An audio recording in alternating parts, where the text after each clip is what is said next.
Some of the worst motorcycle decisions don't feel stupid when you're making them. They feel justified. They feel exciting. They feel like, well, it's just another $25 a month.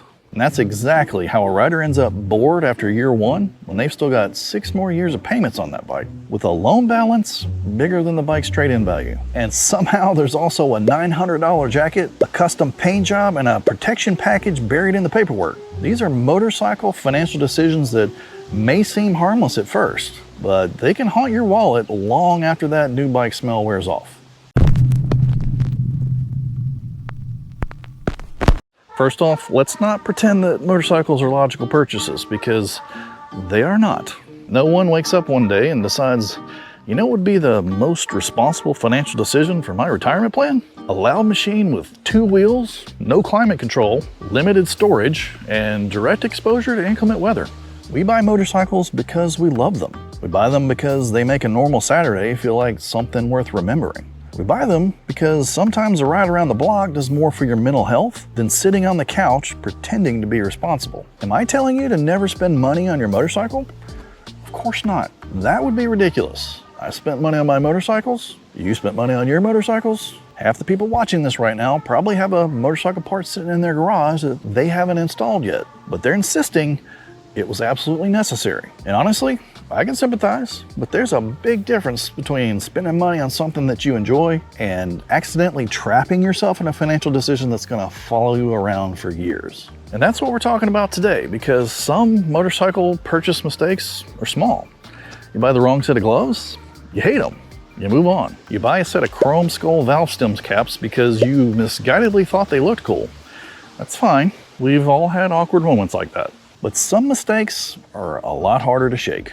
Some mistakes show up every month with a recurring pay date, or they make your bike harder to sell, or they make the next bike more expensive before you've even ridden it. And a lot of those mistakes start with one simple phrase. What would that do to the monthly payment? That sentence has probably cost motorcyclists more than poker, whiskey, cigarettes, or any other vice combined. So here's how I want to rank these. Not just by how dumb they look on the outside, because to be fair, most of these decisions made sense in the moment. We're ranking them by 5 things. How much money they cost you, how long they can haunt you, how hard they are to undo, how much they hurt your resale value, and whether or not they trap you financially when it's time to resell or trade it or move on to that next bike, because that's where the real damage happens. Now let's start up at number 10. This one will probably not financially ruin you.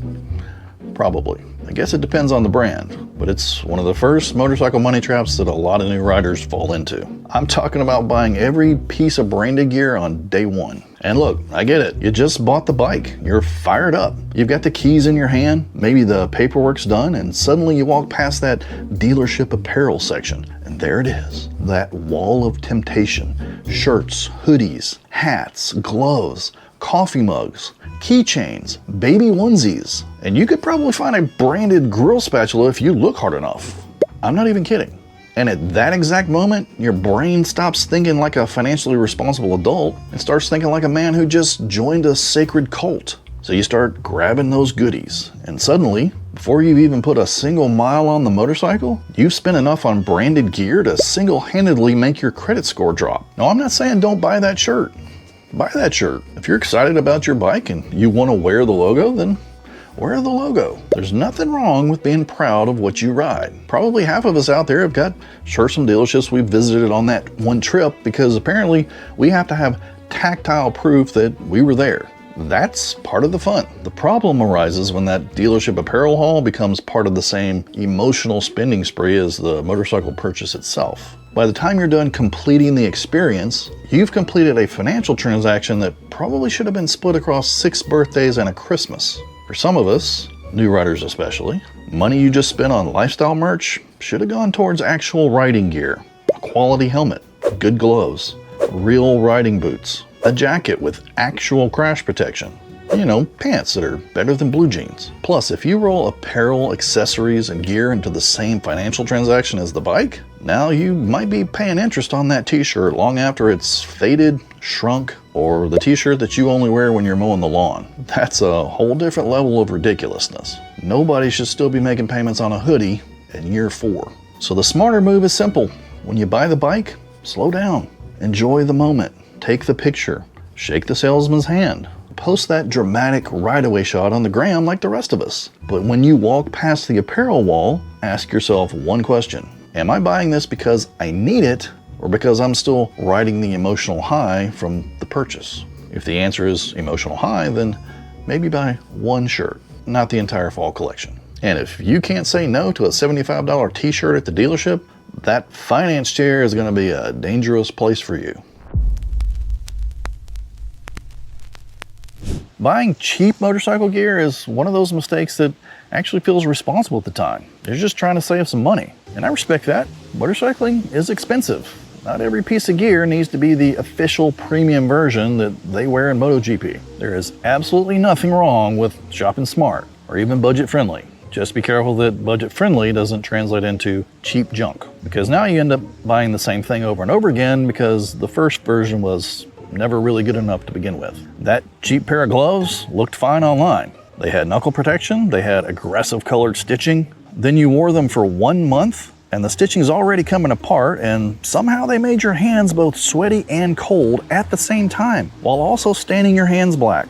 That's impressive, but not helpful. And the really irritating part is that cheap gear rarely fails at a convenient time. It doesn't fail while it's sitting on your garage shelf. It fails when you actually need it, like a zipper breaking mid-trip, or a waterproof bag leaking during a thunderstorm with your only change of clothes inside of it. And cheap gear can quietly become expensive gear because you have to keep on replacing it. That $30 thing that you have to replace 3 times a year, that's not a $30 thing anymore. It's a more decent $90 thing that you probably should have bought in the first place. Now, I want to be careful here because expensive does not automatically mean good. There's plenty of overpriced motorcycle gear out there. Sometimes you're paying for quality and engineering, but sometimes you're paying for a logo and a marketing department that knows riders have very poor impulse control. The lesson here is simple. Buy the right level of quality for the job. There are certain things where cheap mistakes hurt more. Helmets, gloves, boots, tires, rain gear, security locks. Basically anything that protects your body, keeps you comfortable, keeps your belongings attached to the motorcycle, or keeps the motorcycle functional. Yeah, those deserve a little bit more thought than sort by lowest price. A good rule of thumb is if the failure of that item would ruin your ride or damage something or put you in a worse situation, do not buy the sketchiest version of it. You can gamble on a novelty keychain, but maybe don't gamble on the thing that keeps your brain safe. Now this one hurts because most of us have either done this, thought this, or said something dangerously close to this while standing next to our bike. Yeah, I've got 10 grand in upgrades in this baby. Now listen, I am not anti-mod. A motorcycle can feel like a blank canvas, just practically begging us to mess with it. And I get all that, but sometimes we convince ourselves that those mods are still worth what we paid for them. Because to you, those parts are upgrades. But to the next buyer, they might just be evidence that the bike's been taken apart more times than they're comfortable with. And that's where motorcycle math gets dangerous. You buy a bike for $15,000, you spend $6,000 changing it up, then when it's time to sell, you think, well, I've got $21,000 in the bike, so I should at least be able to get close to that. No, sir, that is not how the marketplace works. That's how disappointment works. Most buyers are not paying full retail for your emotional journey through the parts department. They're looking at the bike as a used motorcycle. And if they like the mods, great. That might help the bike sell faster. It might make the buyer choose your bike over another similar one, but that does not mean they're going to reimburse your entire accessory addiction. Unfortunately, there is a big difference between adding value and recovering costs. And the more personal the mods, the worse that math gets. That giant set of A hangers might be perfect for your arms and your riding style, but the next guy may sit on it and immediately think, all right, the first thing I got to do is change out these bars. And your loud exhaust might make you smile every time you crack the throttle. But the next buyer might be thinking about inspection rules, or annoyed neighbors, or hearing damage from long highway hauls. And they're probably wondering whether or not you still have the original stock exhaust in a box somewhere. Don't get me wrong here, like I said, modifying the bike is part of the fun. Do it. Make it fit you, but do it with clear eyes. Because if you spend that money thinking every future buyer is going to value your choices the same way you do, you may be setting yourself up for a very humbling conversation at marketplace time. I've got 10 grands and upgrades is not the price negotiation you think it is. It's a confession. Motorcycle purchases can get weird fast if you're not careful, because you may walk into a dealership thinking you did your homework and you understand the math, and then you go to that desk and that price you saw online is nowhere to be found. It's buried under freight and setup, prep, documentation, some mysterious dealer fee, an extended warranty, and some kind of paint protection package that they say has automatically been applied to every bike no matter what. Oh, and even GPS tracking. Oh yeah, you're paying for them to know exactly where to come repo your bike when your stupid financial decisions come back to bite you. Now, let me be fair here, not every dealership fee is fake. Dealers do have real costs. Freight can be real, setup requires labor, sometimes. Documentation is a legitimate part of the process. And look, dealerships are businesses. They're here to make a profit. That is not a crime. The crime is when you get so caught up in getting the motorcycle that you stop paying attention to how that deal is being built. Or you let the conversation move too quickly from price to payment. Because once the conversation turns to, so, what monthly cost are you comfortable with? You are no longer talking about the actual cost of the bike. A dealer can make a lot of ugly numbers look very pretty if the loan term is long enough. You need to slow the whole thing down. Before you talk monthly payment, ask for the full out-the-door price. In writing, itemized. That means the actual number you're paying to leave with the motorcycle. The number that includes the bike, taxes, title, registration, and everything else. And once you have that itemized number, look at each line, and if you don't know what it is, ask what it is. Ask if it can be removed. Asking, is this required to purchase a motorcycle or is this optional? Can change the whole tone of the conversation. A lot of things are presented like they're part of the deal when they're really just part of the profit. And again, that does not automatically mean that the dealer is evil. It means you need to know what you're buying. Not every add-on is bad, but you should knowingly have chosen it. And in my experience, everything except for tax tag and title is negotiable. Salespeople know that by the time you're in that chair, you've probably already imagined the ride home. You've pictured the bike in your garage. You may have even already snapped a photo or two with your phone for the social media posts that you're planning to make later. That's exactly why the desk is dangerous. Because emotionally, you're already riding that bike, but financially, you haven't bought it yet. Do not let the emotional version of you bully the financial version of you into doing something stupid. If the numbers aren't right, walk away. There will always be other motorcycles. Now, this one sneaks up on people because it doesn't feel like spending money. It feels like adjusting the payment. And that's a very dangerous mental gymnastics trick. When you buy something with cash, you feel the price. You have a moment where your brain says, are we really doing this? But when you finance it into the bike, that moment gets softened. $1,000 becomes a few more dollars a month. And that's how the trap works. You're already buying the bike. You're already signing the papers. You're already mentally committed. Then somebody says, hey, do you want to add that exhaust? Because we could roll it in. And because that monthly payment doesn't explode right away, it feels manageable. But now you're not just financing a motorcycle. You're financing everything within reach. And some of those things will be worn out, replaced, removed, or forgotten long before the loan's paid off. Think about that. You could be in year 5 of a motorcycle loan still paying on a helmet that you replaced back in year 2. Or still making payments on an exhaust system that the next owner doesn't even want on the bike. And increasing the loan balance with unnecessary stuff makes it much easier to get upside down. Now, when you go to trade or sell, that bike might not even be worth what you still owe.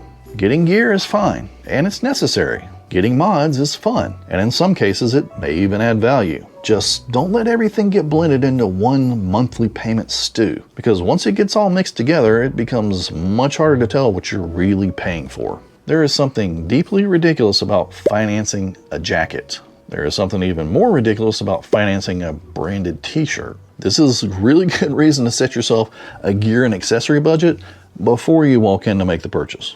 Not everything has to be bought on day one. In fact, sometimes after you've ridden the bike for a little while, you realize what it really needs. Day one accessory decisions are usually made before you really understand the bike. That makes them easier to regret. Look, buying the image is probably the most human mistake on this list, because motorcycles are not just transportation. They have personalities. They have cultures around them. They have distinct looks, sounds, even stereotypes. Cruiser says one thing, while a sport bike says another. And an adventure bike says something completely different. And whether we admit it or not, part of the reason we like certain motorcycles is because we kind of like what they represent. That's not automatically bad, it's just part of the fun. The problem is when we buy the image instead of the motorcycle that actually fits your life. That's when the financial troubles start, because the wrong bike does not stay wrong forever. It gets sold or traded, and trading too soon is expensive. Let's say you buy that full-dress touring bike because in your head, you're about to become a cross-country road warrior. Then real life shows up. You ride mostly on weekends. Your average trip is 45 minutes or less. Most of your miles are local roads, lunch stops, and maybe the occasional overnighter on a Saturday. And now you're maneuvering a very large, very expensive motorcycle around gas stations and parking lots, wondering if maybe you bought a little bit too much dream. Or take the rider who buys a super sport because it looks incredible, and it does. Those bikes are gorgeous. They look fast standing still. But then you discover the riding position is too aggressive. The insurance is too rude. The tires wear way too quickly, and the bike wants to go fast all the time. Suddenly that dream bike is still beautiful standing still, but it's mostly just standing still. The ownership experience does not match the fantasy. So how do you avoid this? Well, you ask yourself some brutally practical questions before you make a buying decision. Where will I actually ride? How often will I ride?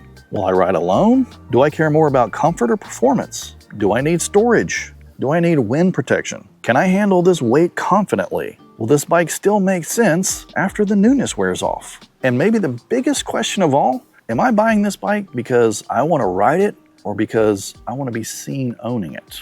That question will save you money. Okay, I know this one's going to get under some people's skins because performance mods are fun. A good exhaust, a proper tune, better throttle response, more torque, better suspension, all of that can make a motorcycle feel more alive.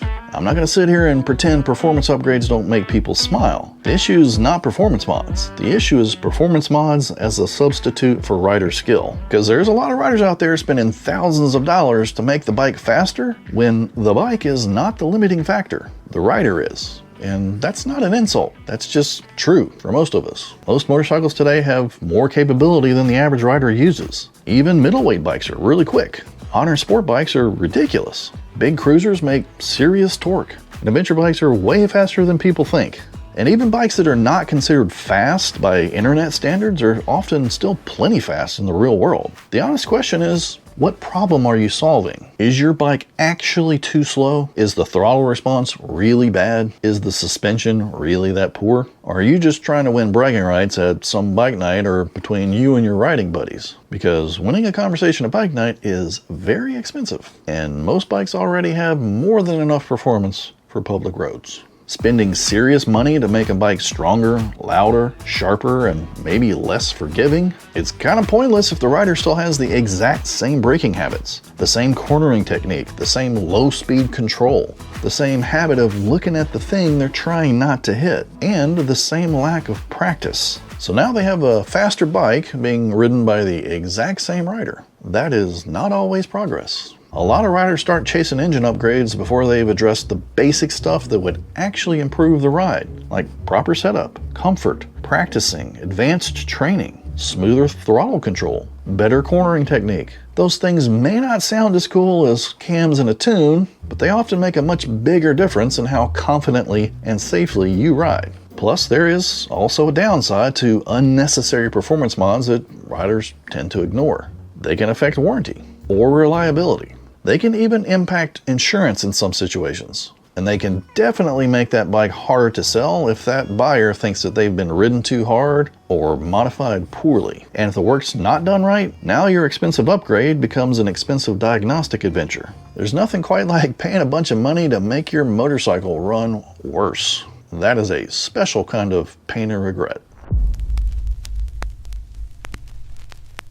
Ah yes, the custom themed paint job that kills resale. And I want to say this very carefully because a good custom paint job can completely transform the motorcycle. Some are better than anything the factory can offer. And if you build a bike that you plan to keep forever, and the paint makes you happy every time you walk out into the garage, then honestly, that has value. The problem is resale, because the more personal the paint job is, the smaller the buying audience becomes. A custom paint job may make the bike more special to you, but it can make the bike less appealing to almost everybody else, especially when the theme gets very specific. Skulls, flames, lightning, country flags or political themes, and pretty much anything airbrushed. Whatever it is, the more specific it gets, the more you're asking the next buyer to share your exact tastes. And that's a big ask, because a motorcycle buyer is looking at price and mileage and condition, and maybe whether or not their spouse is going to notice another motorcycle in the garage.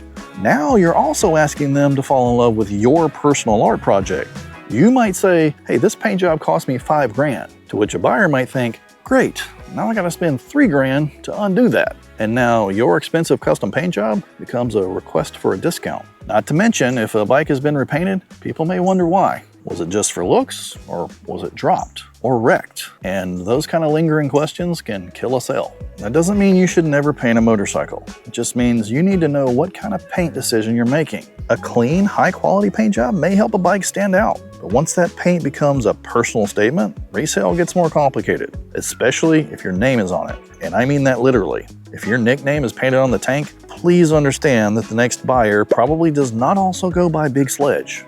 Maybe he does, but probably not. And if he does, I would like to meet him, because that's statistically impressive. When someone's shopping for a motorcycle, they're imagining themselves on it. If the paint is too personal, they can't do that.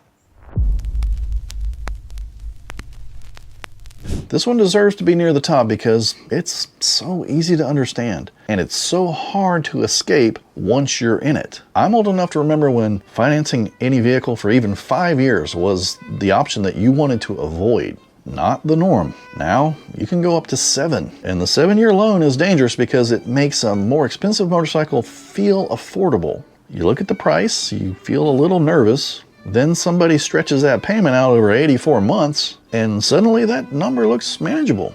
That's the trap, because now your brain stops reacting to the total cost and starts reacting to the monthly payment. And a monthly payment can make almost anything seem reasonable if you spread it out long enough. You're no longer asking, should I pay this much for the motorcycle? You're asking, can I survive this monthly payment? Two very different questions. And look, I am not saying that every long loan is automatically evil. There are people who understand the total cost. They put money down, they get a good rate, and they use long-term financing strategically. And maybe they know that they're keeping that bike a long time. Cool. I'm not talking about them. I'm talking about the rider that falls in love with a bike that they probably can't really afford, then signs the long-term loan to make the payments work, and then discovers a year later that that motorcycle really doesn't fit them anymore. And that happens more often than people want to admit. Riders change, preferences change, your life changes. But if you're 12 months into an 84-month loan, that bike may be old news emotionally, but the loan is still a newborn baby. And that right there is the nightmare. Because motorcycles depreciate fast, and loan balances do not always fall fast enough to keep up. If you owe more than the bike's worth, your choices get ugly. You can keep riding a motorcycle you no longer want, you can sell it and bring cash to cover the difference, you can trade it and try to roll the negative equity into your next bike, which is a whole other thing which we're going to get into in just a minute. Or you can try to convince yourself that the bike's worth more because you put a bunch of accessories into it, which, as we've already discussed, usually ends in emotional damage. Emotional damage. A slightly cheaper bike with a shorter loan and a lower stress factor may bring more joy than that dream bike that makes you financially tense up every time the due date hits. And again, I am not anti-financing. A lot of riders finance bikes responsibly, but you're committing one of the top 2 motorcycle finance mistakes on this list when you enter into a long loan to buy a motorcycle that your finances, your riding habits, or your attention span cannot support. Here we are, the worst motorcycle financial decision on this list. Rolling negative equity into your next bike. This is the big one. This is the one that takes a bad financial decision and gives it a forwarding address. Because with most of these other motorcycle mistakes, at least the damage is kind of contained. But negative equity is different. Negative equity follows you. It climbs onto the passenger seat of your next motorcycle and says, hey bro, I'm coming too. So let's define it simply for anyone who might not know what the heck I'm talking about. Negative equity means you owe more on the bike than the bike is worth. That's it. If your payoff is $16,000 and the bike is worth $12,000, you're $4,000 upside down. And this is where the trap begins, because you walk into the dealership wanting to trade, and the dealer looks at your trade and then comes back with that sentence. We can make it work. That sentence sounds helpful, but most times we can make it work means we can bury your old problem inside a bigger new problem. You roll that $4,000 into the next loan. So now that new bike loan doesn't just include the price of the new bike. It includes taxes, fees, maybe accessories and add-ons if you were stupid enough to roll that in there too, and $4,000 from a motorcycle you no longer own. Congratulations, your old bike just became a ghost payment on top of your new bike. You're financing yesterday's bad decisions with tomorrow's money. If you do this once, it's bad. If you do it repeatedly, it can become a financial hole that gets harder and harder to climb out of. At some point, you're no longer shopping for motorcycles. You're just refinancing a crushing debt. This is why this one is at the top of our list. It's not just one mistake. It's where mistakes meet up, shake hands, and ruin your financial future. And the thing that makes it especially dangerous is that it can feel like a solution. You're unhappy with your current bike. You want out. The dealer says they can roll that negative equity into a new bike. And that new bike is sitting there looking beautiful. The payment grows a little higher and you tell yourself, at least I'll be on a bike I really want. And maybe for a few months, that feels true. But the debt came with you. And now the new bike not only has to overcome its own cost, but the cost of your previous bike too. And that's a heavy burden for a machine that's not even had its first oil change yet. There are ways to deal with negative equity, but they all kind of suck. You could keep the bike longer, pay it down, make extra principal payments over time, or bring cash to cover the difference if you absolutely have to get that next bike. Or buy something cheaper next time instead of rolling a problem into a bigger, more expensive bike. None of these options are fun. That's why people avoid them. And I know, sometimes life happens. People lose jobs, they have unexpected medical issues, maybe they need to change vehicles. People make decisions based on the information that they have at hand. And I'm not gonna sit here and judge anyone who got stuck in a bad situation. I'm just warning you before you voluntarily create one. And here's a simple gut check. If you can't afford the bike without rolling negative equity into it, then you probably can't afford the bike. That's not anything anybody wants to hear when they're standing next to that shiny new machine, but it's probably true. So there it is, my ranking of terrible motorcycle financial decisions. And here's my main point, gang. Motorcycles are supposed to be fun. They're supposed to add something to your life. So buy the bike, customize it, make it yours. Just make sure you're doing your homework first and practicing a bit of judicious financial restraint. Because when the financial side gets out of control, that motorcycle can stop feeling like freedom real quick and more like a heavy ball and chain. Now I want to hear from you. What's the worst motorcycle money mistake that you've ever made? Or almost made? Or watched somebody else make? Do you know anybody out there that actually financed a hoodie for 84 months? Drop those painful lessons in the comments so that we can all learn from them. And I'll tell you this straight up. If this video stops even one person from rolling negative equity into their next motorcycle, then we've done our good deed for the day. Anyway, that's all I got for you today. So, in the meantime, ride hard, stay salty, and we'll see you in the next one.